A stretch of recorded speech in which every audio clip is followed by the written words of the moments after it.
Density can be experienced as either physical or perceived. Physical density is quantitative and neutral. It measures built density and population density numerically, and is understood through charts and diagrams. Perceived density is qualitative and subjective, hinged on individual perception of the vitality of the city and the character of urban spaces. This project focuses on the second definition and deals directly with the role of individual perception in a hyperdense urban environment. Hyperdensity is typically defined as an area with a built density of roughly 400 dwellings per hectare. At this level of density, shared public space is essential to maximum efficiency. Individual users moderate the relationship between the public and public spaces, so a positive disposition towards shared space is key to the implementation of hyperdensity. The South Quay Ring Framework Plan achieves benchmark-built goals for hyperdensity and implements a connective loop of public programming, improving mobility across the site and creating a topology of opportunity space for public vitality. Upon examining the existing conditions of South Quay, I identified key areas for improvement: the broken axes and minimal connection to Canary Wharf, a lack of public green space, few public transit options, a shortage of bike infrastructure, and little interaction with the waterfront. Existing buildings will largely be maintained. However, commercial and office buildings that do not satisfy minimum FAR requirements or inhibit major axes and potential waterfront public space are proposed for demolition. First, irregularities in the street grid are removed and existing axes repaired to produce a logical and connected street grid. A test infill plan shows the repetitive regularity of unbuilt space. The pedestrian ring disrupts the regularity of the built space and creates irregular and unexpected interstitial spaces. These unbuilt pockets become opportunities for public interventions. With site axes re-established, 2 new transit hubs are added, which connect to existing bus routes and proposed bike routes. The transit hubs will also have 2 of the 8 new bike share stations.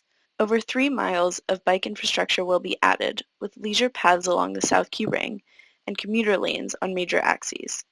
The distribution of building use will be 45% residential, 30% office, 10% retail, and 15% education, civic, hospitality, and cultural.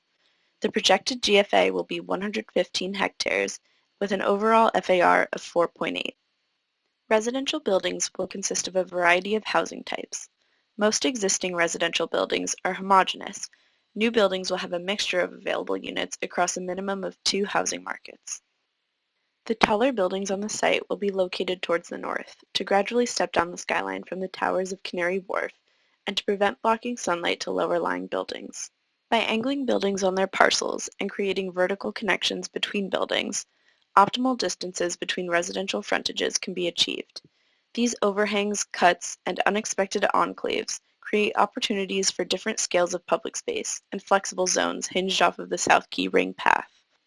The Quay Ring path connects each cluster of residential buildings and drives the distribution of opportunity spaces for public program, as well as more fixed programs such as sport courts and dog runs.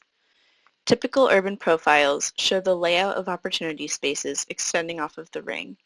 Vehicular traffic is set to the outside of public zones, and overhangs and intimate shaded plazas adjacent to ground-level commercial spaces promote vibrant street life. Typical small public spaces may be populated with green space, seating, urban agriculture, shade cover, public art, and Wi-Fi hubs. Key address buildings populate the waterfront, including the existing South Quay Plaza, an art museum and gallery space, and a public theater. The central plinth that wraps South Quay Plaza houses a large marketplace and a public pool that floats at the entrance to the canal from South Quay. The South Quay Ring Framework Plan posits a model for hyperdensity that focuses on the scale of the user and the role of the individual as the moderator of public space. This framework plan for South Quay achieves benchmark goals for hyperdense cities and responds to current real estate trends. However, its greatest strength is its emphasis on flexible public spaces, which sets it apart as a unique approach to a smart, sustainable city. Thank you.